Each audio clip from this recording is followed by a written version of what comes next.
Assalamualaikum warahmatullahi wabarakatuh. Guru, terima kasih atas waktunya karena ada diberikan kesempatan untuk memberikan sosialisasi sebagai calon penggerak angkatan tangan Kabupaten Gresik. Materi yang akan saya sosialisasikan adalah tentang budaya positif.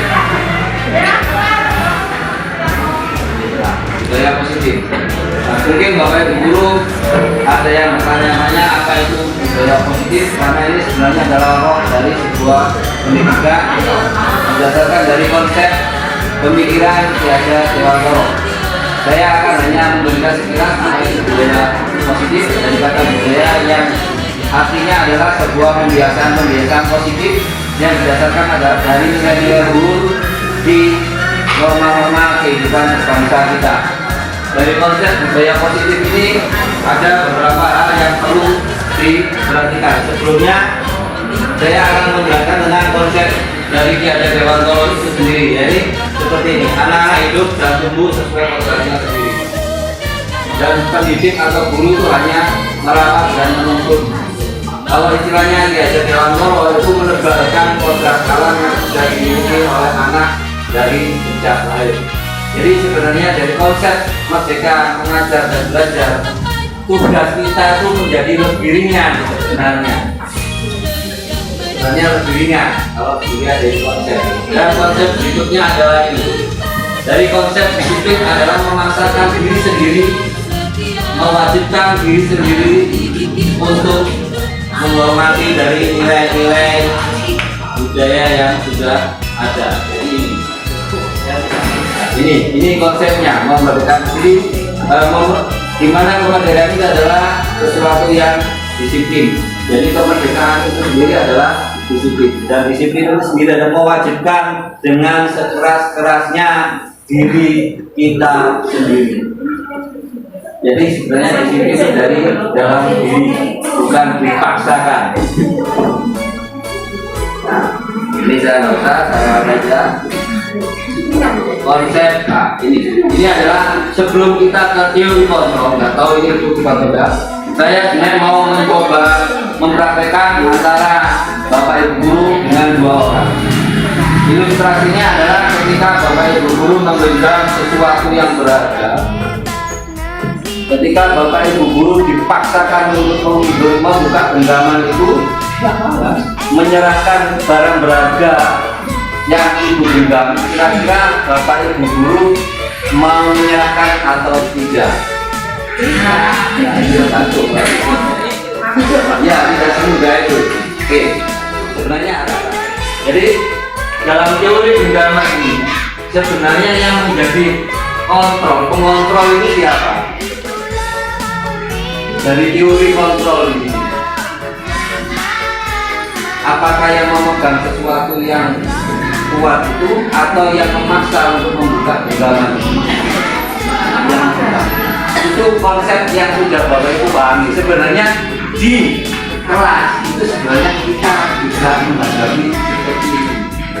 Jadi sebenarnya adalah murid-murid kita itu bukan kita kontrol, mereka yang merelakan diri sendiri untuk bersedia dikontrol. Itu kuncinya. Kebalikannya sekarang dijelaskan bagaimana, terutama di BPJS. Apakah kita sebagai pengontrol atau murid kita yang mengontrol kita? Ya, kembali lagi ke definisi Ki Hajar tadi. Jadi disiplin adalah sesuatu yang memaksakan diri kita sendiri, ya. Itu sebenarnya nanti dengan keluarga tidak panjang kalau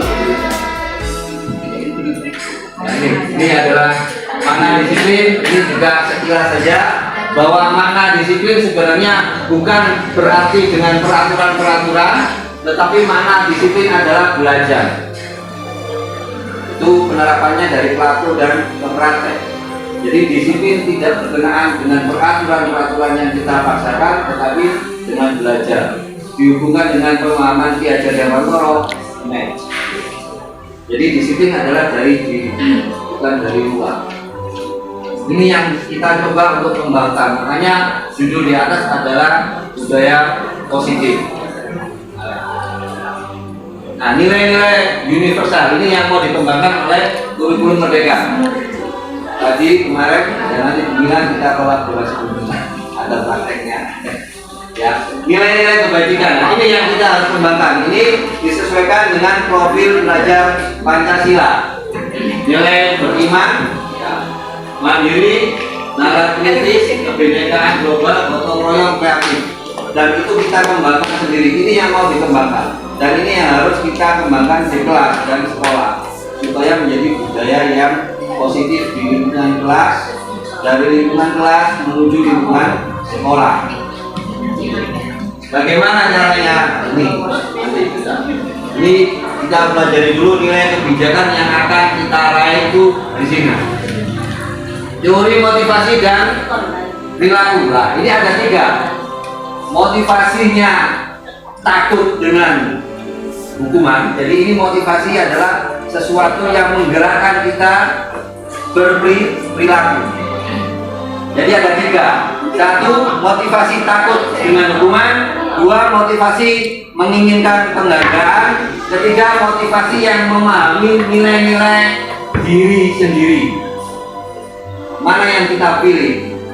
Ini yang penting. Kebanyakan secara umum hanya 2 yang dilakukan motivasi oleh manusia untuk melakukan. Motivasi takut akan hukuman dan motivasi untuk memperoleh penghargaan.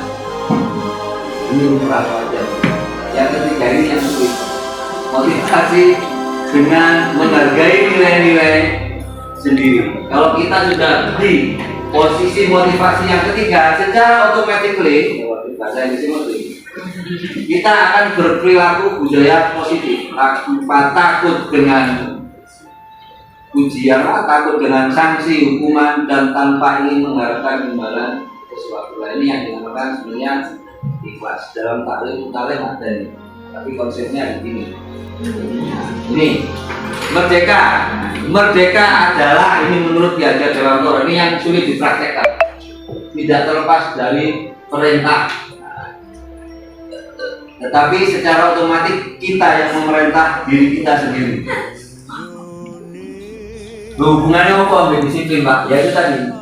Disiplin adalah memaksakan diri sendiri untuk melaksanakan nilai-nilai kebajikan yang sudah kita akui kebenarannya, akui kebaikannya. Ini menurut Ki Hajar Dewantara adalah tidak hanya bebas dari perintah, tapi bisa memerintahkan diri sendiri. Ini. Nah, ini dihukum oleh penghargaan. Sebenarnya penghargaan itu adalah hukuman yang tidak terasa, tidak terlihat. Karena harap-harap bisa terserah harap-harap. Kalau kita mengharapkan sebuah penghargaan untuk melakukan sesuatu, ya kita hanya akan terpaut penghargaan dan penghargaan. Itu kita tidak bahas ini dulu. Langsung. Ini bentuk apresiasi yang diharapkan di dalam perilaku. Nah, ini yang harus kita perhatikan. Saya akan menyinggung ini. Jadi yang perlu adalah ini, beri pengakuan kepada semua murid. Ini yang perlu. Bagaimana kenyataannya di kita? Nah, kenapa kok seperti itu? Karena ya ini tidak semua kita berikan apresiasi. Makanya ada ketimpangan. Oh, dengan mesin ini seperti ini, dengan ini seperti ini, ya karena ini kita lihat realita yang ada di sekitar kita. Apa yang salah di kita? Ini contoh pengakuan. Nanti saya lagi ini juga ada contoh. Apa itu restitusi? Nah, ini yang penting. Restitusi adalah tidak menghukum, tapi menyadarkan anak. Ketika anak berperilaku salah, jadi tidak menghukum, tidak menghakimi. Ini yang harus kita lakukan. Restitusi adalah meletakkan sebuah kesalahan pada posisi yang sebenarnya untuk diperbaiki secara bersama-sama. Intinya di situ restitusi. Kita poinnya nanti di sini. Jadi ketika kita menghadapi masalah dengan murid atau dengan lingkungan kita menggunakan restitusi. Dengan ini yang bersalah akan merasa tetap dihargai, yang diajak menyelesaikan masalah tidak merasa menang. Jadi tidak ada menang dan kalah di restitusi. Win-win solution istilahnya seperti itu. Ada segitiganya ini. Ini nanti untuk belajar. Ini restitusi seperti ini. Salah satunya adalah untuk memperbaiki hubungan. Jadi selama ini hubungan kita jelek karena ada salah satu yang itu keren. Nah, terutama saya. Ya, dalam menciptakan di sini nih pasti seperti itu. Tapi dengan restitusi bagaimana kita pandangan anak kita itu menjadi baik, bukan menghukum atau apapun. Jadi di sini memperbaiki hubungan salah satunya. Dan yang terpenting adalah tawaran, bukan paksaan. Jadi anak kita sadarkan bagaimana caranya ya kita membangun nilai-nilai kebajikan yang sudah ada, nilai-nilai kebajikan yang dipahami. Saya yakin semua paham. Saya ngomong begini maaf, bukannya sombong, sebelum ini sudah saya praktekkan sendiri. Karena ini dulu juga pelajaran saya ketika di Alimah. Makanya ini pelajaran saya yang baru, tapi pelajaran lama juga. Tetapi yang namanya manusia tadi kembali lagi ada motivasi yang berperilaku. Karena kita juga kan dimotivasi satu dan motivasi dua. Jadi ini makanya fokus di restitusi adalah fokus mencari solusi ya. Dengan bagaimana memberikan tawaran. Ada cara-caranya. Kalau lebih jelas nanti hubungi email saya, nanti saya cantumkan rekening saya. Nah ini yang perlu kita pahami, konsep keyakinan kelas. Konsep ini yang perlu kita bangun sekarang. Jadi sebelum ngajar, kalau dulu saya pernah praktek ini sebelum menerima ini. Jadi dulu awal-awal diapresiasi atau persepsi itu kita disarankan, dianjurkan untuk membuat kesepakatan kelas. Bapak Ibu aslinya. Dan ini kesepakatan kelas itu diambil dari nilai-nilai kelas ini, keyakinan kelas ini. Apa saja keyakinan kelas yang kita bangun ya berdasarkan nilai-nilai tadi, nilai-nilai kebajikan. Kita serahkan ke anak-anak apa yang ingin dibangun di kelas itu, kebajikan apa yang ingin dibangun di kelas itu.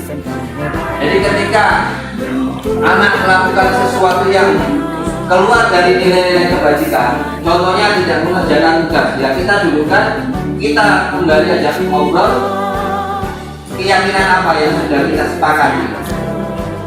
Jadi bagaimana penyelesaiannya? Ya kita tawarkan sebaiknya bagaimana. Itu salah satunya sebaiknya bagaimana memperbaiki.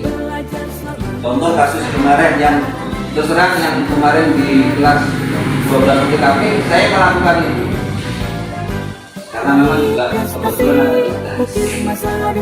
Dan itu pun juga dengan puisi dulu pernah puisian sebelum ada yang sering saya dulu seperti itu.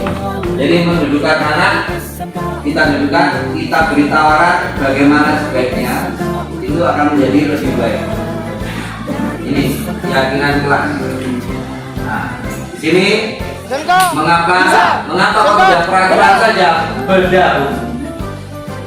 Nanti saya akan tanya bedanya apa sih hukuman, konsekuensi dan restitusi.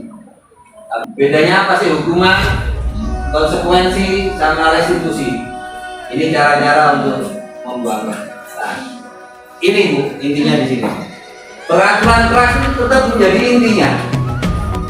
Tetapi kalau kita mengedepankan peraturan, anak akan menjadi takut. Contoh saja helm. Kita sering kenapa sih mengabaikan helm? Karena tidak ada pak polisi. Oke. Tetapi kalau kita sudah bangun keyakinan kelas, maka lingkungan itu akan mendukung dan peraturan itu dengan sendirinya akan terjaga. Jadi anak-anak akan mematuhi peraturan tanpa ada paksaan. Karena kita kembalikan, kita tunjukkan keyakinan mereka tentang nilai-nilai yang diyakini tadi. Ketika itu sudah terbentuk, maka lingkungan positif pun akan terbentuk. Kalau lingkungan positif terbentuk, maka budaya positif akan terbentuk. Nah, ini perbedaannya antara kesepakatan kelas dengan peraturan ini. Ini contohnya. Kalau ini keyakinan, kalau itu peraturan. Menjaga kebersihan sekolah, peraturan. Tapi kalau kita ngomongnya seperti ini, lalu menyayangi, saling memberi semangat, peduli dengan teman beda. Ini yang harus kita tanamkan mulai dari saat ini. Nah, ini nanti bagaimana caranya, ini akan ada dampak seperti ini. Misalnya hormat, kami meyakini bahwa sangat penting. Nah, ini nanti terdengarnya seperti apa? Ini salah satu nilai-nilai kebajikan, hormat atau menghormati, saling menghormati. Di tabel ini ada mendengar, melihat, berperilaku seperti apa. Ini sebagai ukuran. Mendengar, misalnya, terdengarnya seperti apa menghormati. Ketika guru masuk, saya akan memberi salam, saya akan memperhatikan pelajarannya. Itu terdengarnya. Terlihatnya seperti apa? Anak terlihat berperilaku sopan santun terhadap guru yang ada di kelas. Itu contohnya. Perilakunya, perilaku anak akan Anda lapor, berusaha untuk membukakan pintu ketika guru masuk. Seperti ini. Jadi ini cara kita menerapkan tabel C dan D. Nah, ini peraturan dan peraturan dan keyakinan salah satunya. Selalu mengembalikan buku ke tempatnya, ini aturan. Keyakinannya adalah tanggung jawab. Seperti itu. Konsep yang lainnya adalah ini. Kebutuhan dasar ini yang penting, Bu. Ada kebutuhan dasar manusia 5. 1. Kebebasan, ini dicintai, kesenangan, penguasaan, terus apa lagi? Satunya lagi 5. Jadi ada 5. Jadi kebebasan, bertahan hidup, kasih sayang, penguasaan, kebebasan. Ini kebutuhan dasar. Anak melakukan sesuatu yang aneh dalam tanda kutip itu karena 5 kebutuhan dasarnya tidak terpenuhi secara utuh. Kadang juga anak ingin kesayangan atau kesenangan, anak ingin dicintai. Salah satu contoh adalah ketika kita menghadapi anak yang tidur dalam kelas atau anak yang tidak memakai seragam sebelumnya apa sih? Itu harus kita kembalikan ke institusi tadi. Bukan enak sampai ngomong, apakah harus tahu dilakoni contoh ya, apalagi saya dapat materi. Anak TPSM kemarin yang Niko itu saya buat praktek kemarin. Saya video, saya upload. Kan sering pakai sandal. Saya tunjukkan akhirnya ya nggak bisa berkata apa-apa. Iya Pak, saya salah. Nah, ini Pak. Jadi kebutuhannya apa mereka? Kadang-kadang mereka hanya kebutuhan untuk senang. Kadang-kadang ingin dicintai atau diperhatikan. Rata-rata yang ada di kelas kita itu ingin kasih sayang, mungkin di rumahnya tidak. Yang lebih bahaya sebenarnya kalau kebutuhan kebebasan ini sulit sekali. Ya, nilai kebutuhan kebebasannya tidak terpenuhi ya. Ini adalah contohan.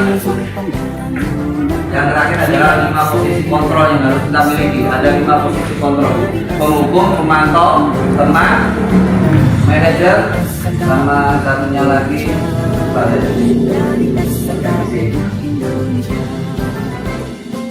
SMK bisa, SMK hebat. Penghukum, pemantau, manajer, pembuat orang merasa bersalah.